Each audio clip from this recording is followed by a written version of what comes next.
Goeiemôre aan almal van julle. Vandag is die 19de Julie in die jaar 2026. Dit is vir my so groot voorreg om met jou te gesels vandag en ek hoop jy het 'n bietjie nagmaal. Ek het vriende daar in Zimbabwe, Dawie Joubert hulle neem elke Sondag as ek dan saam met julle 'n tyd spandeer, neem hulle ook saam met my nagmaal. Dit is so wonderlik. En ek hoop jy doen dit ook, want nagmaal is so kosbaar. Dis een van die geskenke wat Jesus vir ons gegee het. En hy het gesê, ons moet dit so dikwels as moontlik met ons dit doen. Nie net in die kerk nie, ons kan dit oral saam met hom, wanneer ons harte in een is, om dankie te sê vir sy brood en vir sy bloed, wat hy vir ons gegee het. Nou ja, kom ons begin hierdie dag reg, en ons gaan net 'n gebed saam doen, en dan kry jy jou nagmaalgoedjies reg, dat ons kan die woord bedien. Hemelse Vader, baie dankie vir vandag, dankie vir die woord. Ek bid die seën af op hierdie woord, ook op die nagmaal. Dankie dat ons kan nagmaal hou. Ek loof en prys u naam. Amen. Die Bybel is 'n wonderlike boek. 'n Boek, baie meer as 'n boek. Daar's lewensverhale, lewenslesse, daar's gelykenisse, stories, ja, moordsake, daar's huwelike, daar is groot bruilofte, klomp mense wat gebore is, mense wat doodgaan het. Fenomenaal. Dit is absoluut Heilige Gees geïnspireer. 66 boeke. Ja, baie mense skryf daaroor, baie mense praat daaroor. En hoe ouer jy word, baie keer het jy al soveel keer Psalm 23 het jy nou al gelees, en elke keer beloof ek jou is hy anders. Is dit nie so nie? Die Bybel is 'n lewendige boek en hy gaan nooit ledig teruggaan nie. Dis God se woord.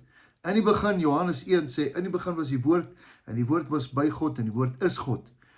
Daarom is die woord so kosbaar. Nou, vanoggend was ek in Leonora bietjie daar na 'n gemeente toe, en ons het geluister, en dit was vir my baie interessant. En iets het by my vasgesteek. Ek is so lief om die verhaal van die verlore seun in detail te bespreek. Ja, ek het 'n manier wat die Here my gegee het, om hom so uit te vat, hoe lief hierdie vader vir sy seun was, wat so stout was. Hy het sy vader besteel. Hy het alles verkeerd gedoen uit die boek. Inteendeel, die Engelse het 'n baie interessante woord wat ek nog nie in Afrikaans ontdek het nie. Hy het die audacity gehad om reguit na sy pa toe te gaan en vir sy pa te sê, ou toppie, jy's dood, ek soek net jou geld. En dan gee hierdie pa die geld. En dan gaan hy na 'n ver land en hy verkoos dit uit. En dan is die pad terug. Ja, hy word toe 'n slaaf. Hy dink toe hy's 'n slaaf, maar hy was nooit 'n slaaf nie. Die pa het hom nooit as 'n slaaf gesien nie. Die pa het gesê, my kind, hy's my kind, en hy het vir hom 'n kleed en 'n ring en alles gebring, maar ek wil nie juist oor hom praat nie. Dis 'n storie vir 'n ander dag. Maar die een waar ek wil praat, en ek praat nie eintlik oor hom nie, is die ander seun.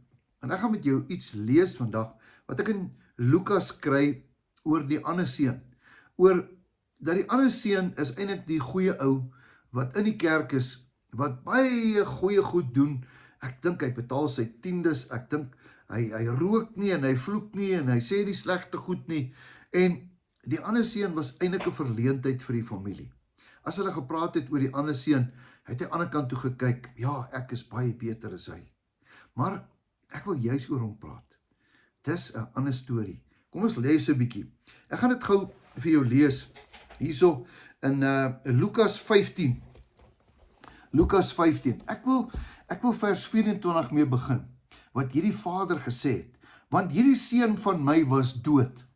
Ek wil jy met mooi hoor, my seun was dood, maar hy het weer lewendig geword.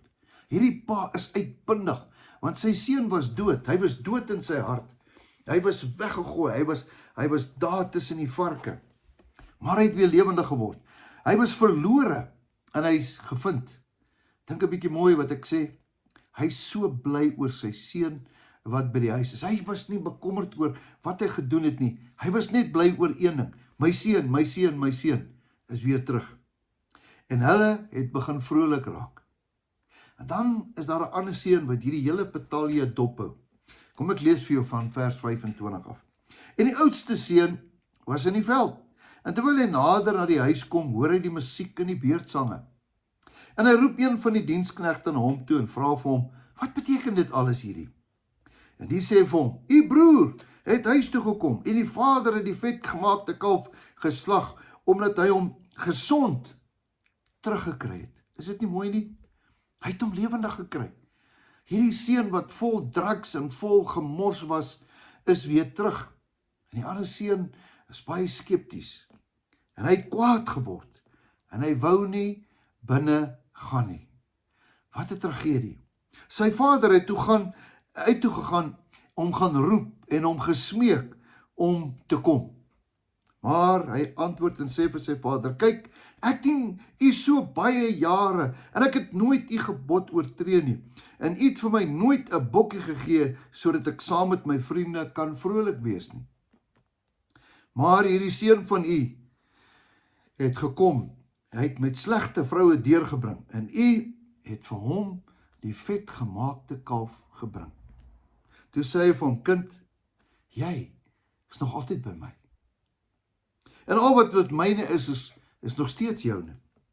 Ons moet nou vrolik wees en bly wees, want hierdie broer van jou was dood en het weer lewendig geword.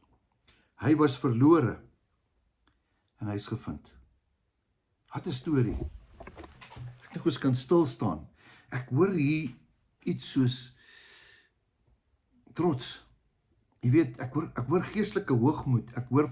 Ek is seker hierdie ander seun was hierdie tipiese kerkseun wat sy tiendes betaal het en hy was 'n goeie ou en hy het regtig die mooi pad geloop. Ek is seker daarvan, jy weet, hy was 'n perfekte voorbeeld. Maar die binne in sy hart het hy nie 'n hart gehad vir 'n verlore broer nie. Terwyl die pa 'n hart gehad het vir 'n verlore seun. Hoe tragies nie. Daar's baie van ons wat nie 'n hart het vir verlore broers nie. Ja nee, hy moet maar so aanpikkel jong, dis maar sy probleem. En eintlik wil die Here hê, ons moet 'n hart hê vir verlore broers. Want daar's baie verlore broers wat die ewigheid ingaan. En ons is mos goed, jy weet ons, man, dit het niks met my uit te waai as hierdie ou probleem het nie. Veral sy eie broer. En dan sien hy sy pa, hoe sy pa 'n hart het. Sy pa vergeet die skuld.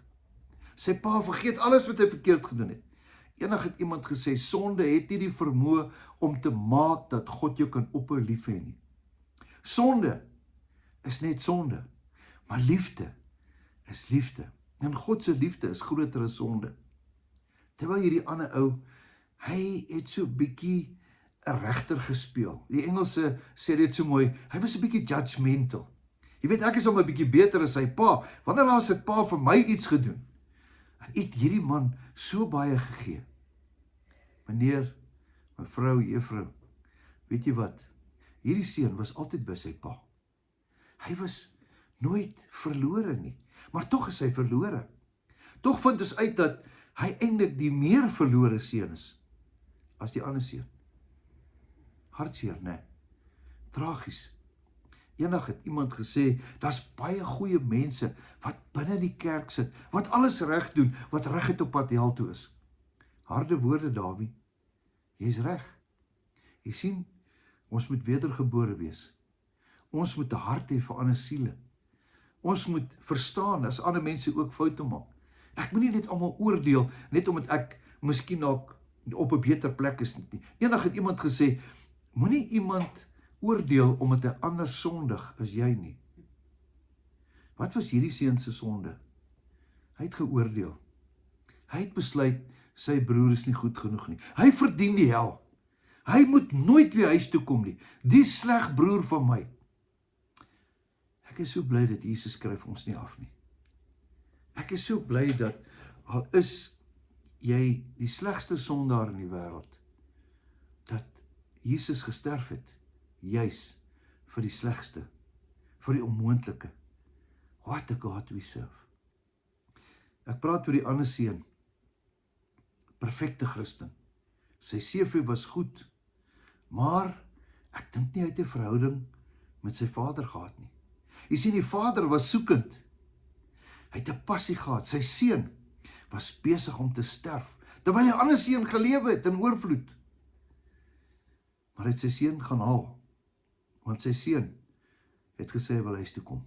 En daar's 'n groot feesmaal gereël, want sy seun was dood en hy het lewendig geword.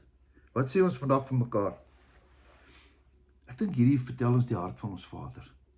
En die beste verteller wat jy ooit kan kry was Jesus, want hy het die sondaar geken, en hy het ook die Vader geken.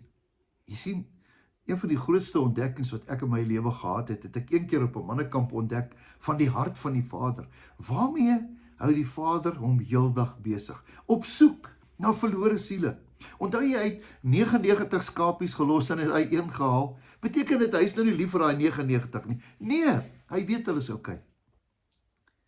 Hy soek die gebrokenes, soos ek en jy. En dis hoekom as ons 'n hart het wat Jesus het, dan sal ons die gebrokenes gaan soek. Gaan kyk net wat het Jesus gedoen. Gaan kyk net hoe hy gelewe. Ja, hy het buite die kerk die stikkenis, die gebrokenes, die hartseer is, hy het hulle almal gaan soek. Hy het hulle wonde verbind. That's my God. Vanoggend wil ek hê jy moet saam met my nagmaal vier, en dit is ons Jesus wat dit ingestel is, en hierdie brood het hy gevat en hy het gesê, dit is my liggaam, wat vir jou gebreek kan word, sodat jy kan weet wat ek vir jou gedoen het. Symboliek, dis die symbool, neem dit, maak dit deel van jou, en weet hoe lief ek jou het. Kom ons doen dit tot sy gedagtenis.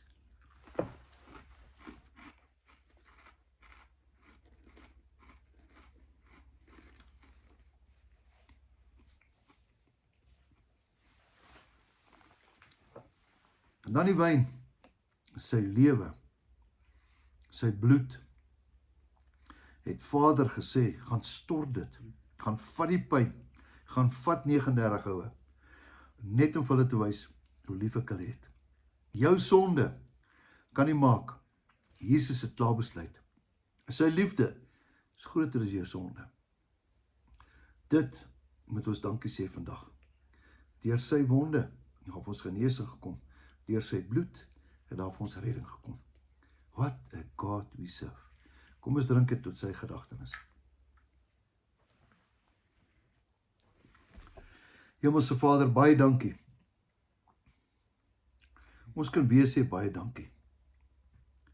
En ons kan weer sê baie dankie vir dit wat U gedoen het. Dankie dat ons kan leer deur die verlore seun, dat U oë en U hart is gefokus op hulle wat verlore is. Ja, Here, U oordeel nie verlorenes nie. Here, U het gekom om te red. Here, daai een skapie het U gaan soek tot U hom gekry het.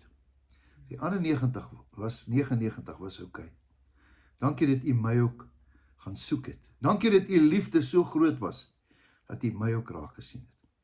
Seën ons vandag in alles wat ons doen. Ons bid dit in Jesus se naam. Amen. Geseënde dag vir jou. Weet dat hierdie Jesus van wie ek nou gepraat het, jou baie lief het en dat jou beste voorlê. Totsiens, tot 'n volgende keer.